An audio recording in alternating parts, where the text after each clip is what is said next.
Largaron el clásico Criadores para Machos, en homenaje al general ejército Andrés Rodríguez.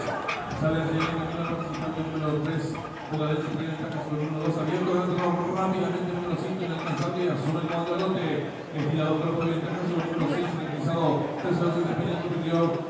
Número 1, Campe 10, cuarto en el número 4, Guerrero, los competitivos están limitando el número 5 inalcanzable. 2 cuartos de ventaja sobre el número 1, Campe 10, tercero se despide el número 4. Galardón en la cuarta ubicación, lo hace el participante número 2 y está en la recta final.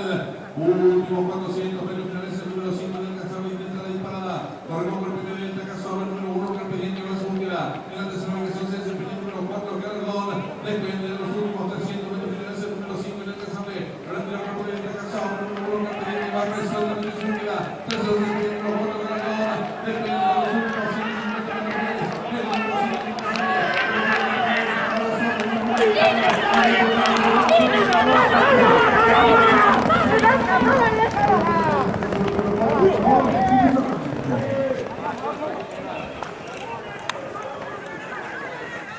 ¿De qué, Dios?